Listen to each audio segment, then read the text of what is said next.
Hello, good morning and welcome back to my class students. Today we will study about transportation in human beings under chapter 6 life processes.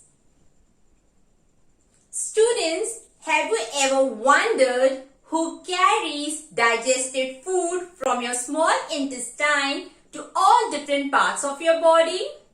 Or who carries oxygen from lungs to each and every cell of your body? The answer is blood. Yes, it is the blood who carries digested food, water and gases in your body. Blood also transports waste material produced in cells to different parts of the body for excretion. Blood is a red color liquid which flows in blood vessels and circulates in our body.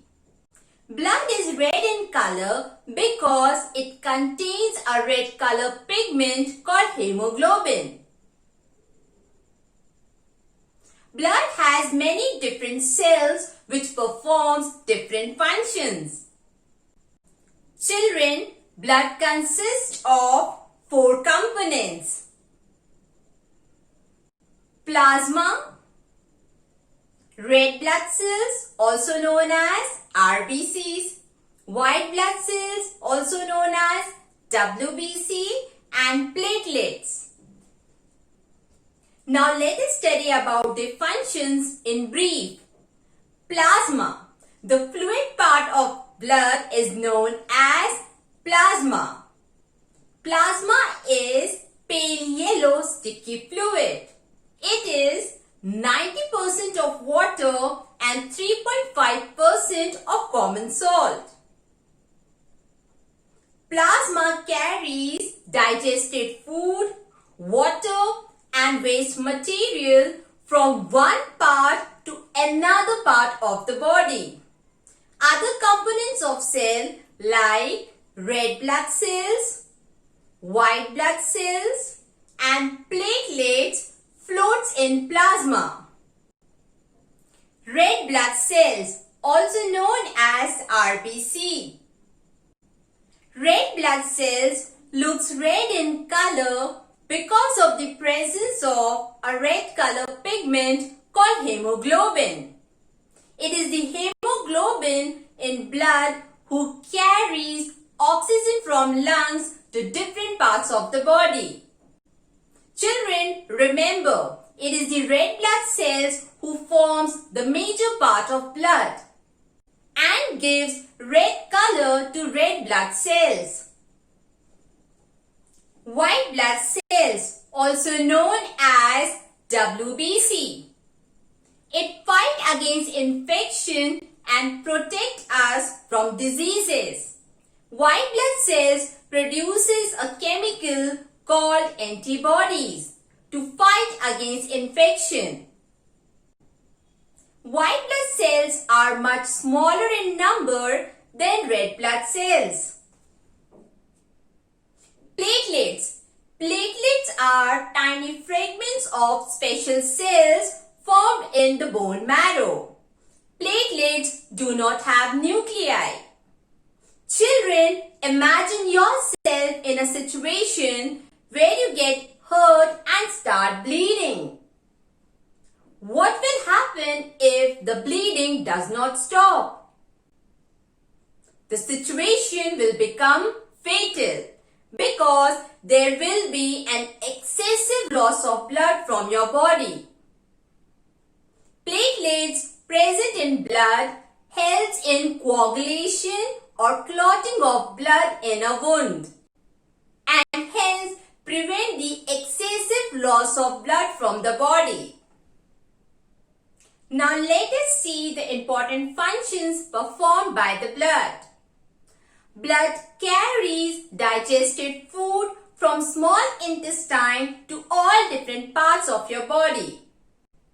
Blood also carries water to different parts of the body. Blood carries oxygen from lungs to each and every cell of the body. blood carries carbon dioxide from cell produced during cellular respiration to lungs for breathing out. Blood carries waste product produced in cell for excretion.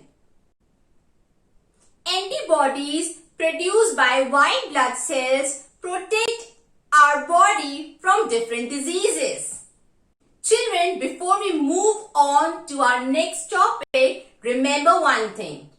Blood carrying oxygen is known as oxygenated blood, whereas blood carrying carbon dioxide gas is known as deoxygenated blood. The human circulatory system. The human circulatory system consists of heart, blood and blood vessels. Blood vessels are of different types. For example, arteries, veins and capillaries. Heart. Heart is known as pumping organ of the body because the job of heart is to pump blood to different parts of the body. The heart is made up of special muscle called cardiac muscle. Heart is hollow from inside. Location of heart in our body. Heart is situated in the chest cavity between the lungs. It is slightly tilted towards the left side. The size of the heart is roughly equal to our closed fist. Heart pumps blood to different parts of the body continuously without stopping. Children, it is very important to keep oxygenated and deoxygenated blood separate so that it may supply sufficient amount of oxygen to cells for respiration. For this purpose, our heart is divided into two sides, right side and left side.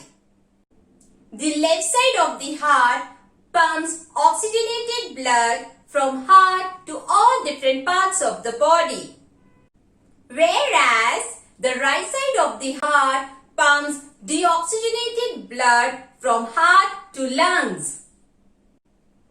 The heart has 4 chambers, or I should say 4 compartments. The upper 2 chambers are known as atria, whereas the lower 2 chambers are known as ventricles. The upper chambers are smaller in size as compared to lower chambers. So, the right side of the heart has right atrium and right ventricle, whereas the left side of the heart has left atrium and left ventricle.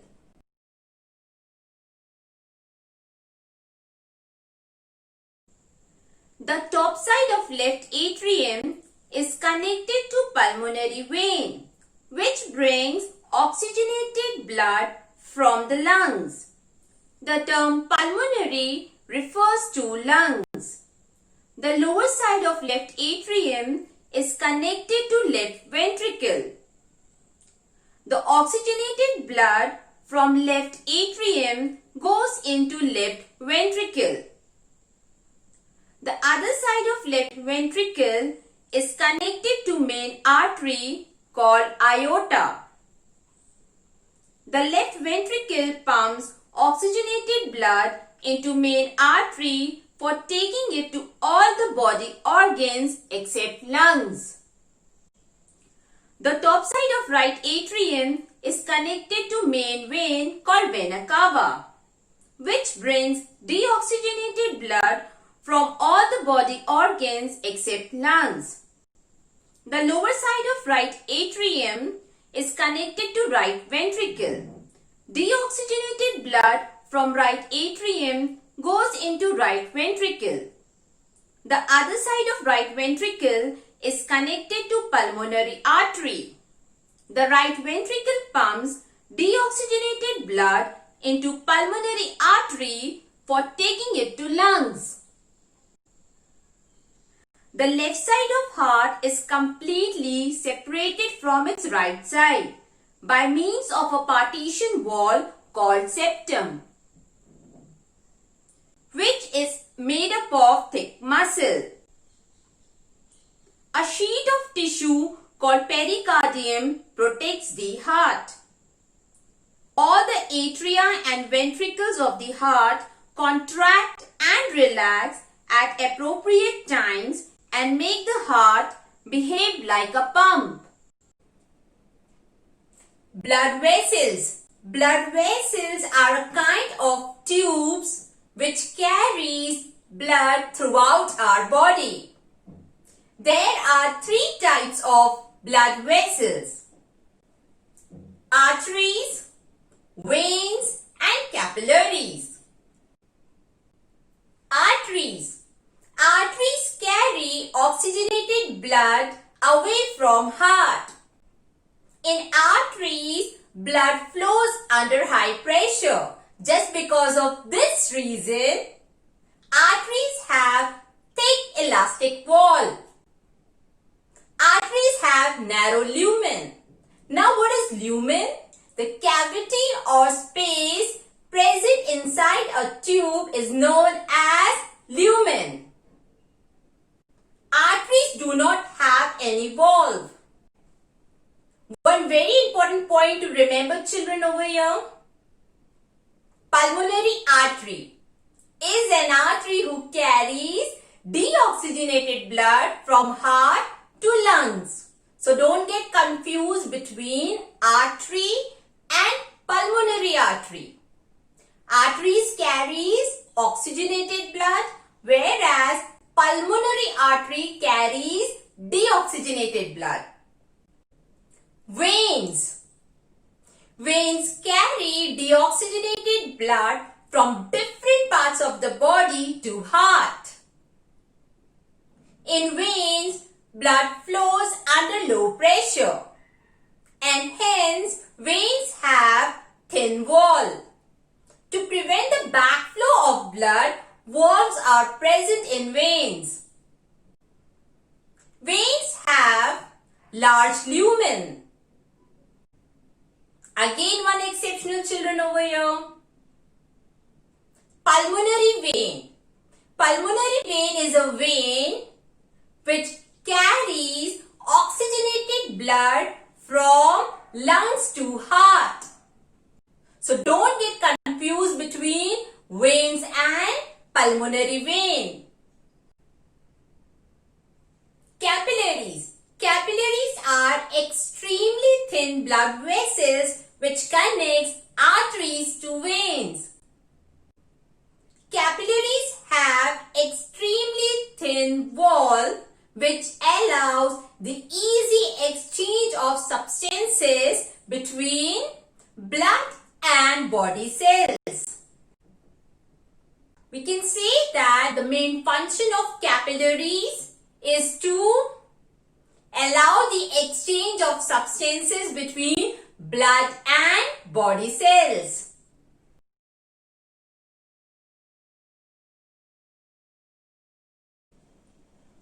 When the muscles of all the four chambers of the heart are relaxed, the pulmonary vein brings the oxygenated blood from the lungs into the left atrium of the heart. When the left atrium contracts, the oxygenated blood is pushed into the left ventricle through the valve. Children, valve over here acts like flap, which ensures that blood flows in one direction. In other words, we can say that valve prevents the backflow of blood from ventricles to atriums. When the left ventricle contracts, the oxygenated blood is forced into the main artery called aorta. This main artery then branches into smaller arteries which go into different body organs. except lungs. The smaller arteries further branch into capillaries. The main artery or aorta carries blood to all the organs of the body. When the oxygenated blood passes through the capillaries of the body organs, then it gives oxygen to the body cells. The body also gives the digested food and other dissolved materials to the body cells. At the same time, carbon dioxide produced as a waste material during cellular respiration enters into the blood. The deoxygenated blood from the body organs enter into the main vein called vena cava. The main vein carries the deoxygenated blood to the right atrium of the heart. When the right atrium contracts, deoxygenated blood is pushed into the right ventricle through the valve. And when the right ventricle contracts, the deoxygenated blood is pumped into the lungs through the pulmonary artery.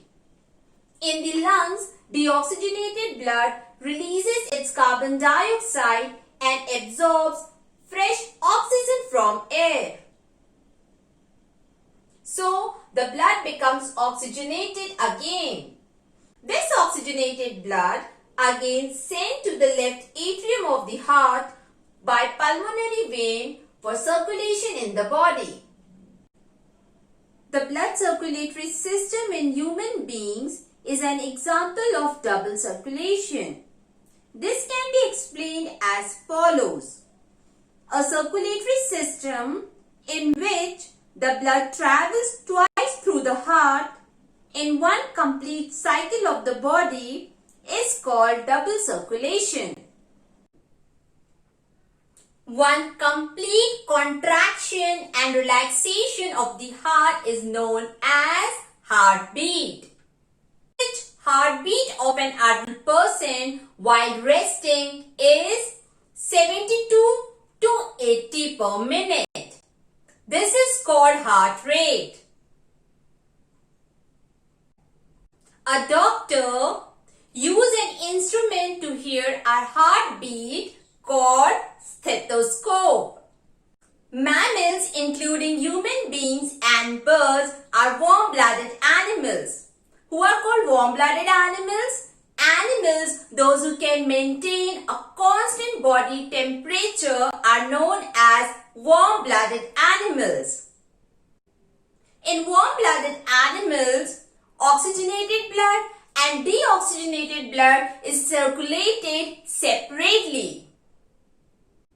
This type of circulation provides sufficient amount of oxygen to the cells for cellular respiration, which produces constant energy to maintain the body temperature.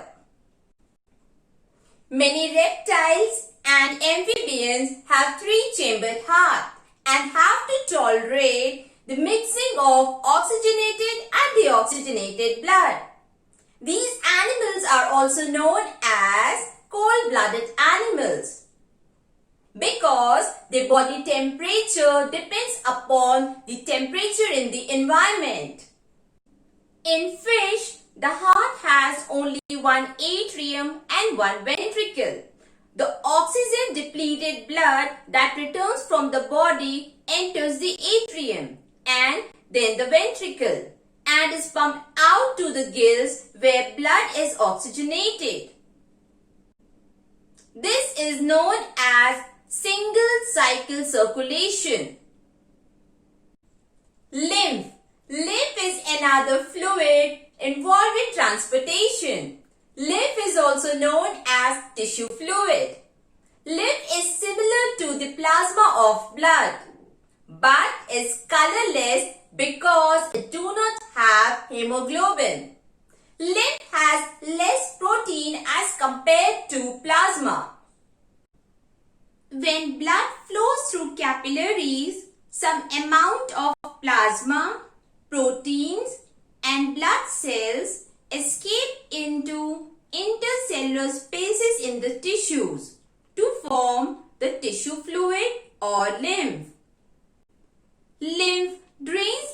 lymphatic capillaries from the intercellular spaces, which join to form large lymph vessels that finally opens into larger veins. The two major functions of lymph are: first, it carries digested and absorbed fat from intestine and drain excess fluid from intercellular spaces of tissues back to the blood. That's all for today, children. Now let us take some extra time to appreciate those students who are regularly doing their homework. Aksharam, Anubhav, Shwetam, Mahi, Harshita Dongre, Harshita Patel, Himanshu, Ayushman, Khushi, Manisha Patel, Nilesh, Sadhna Sahu, Sakshi and Shivam. Keep it up, children. So, before we say bye-bye to each other, don't forget to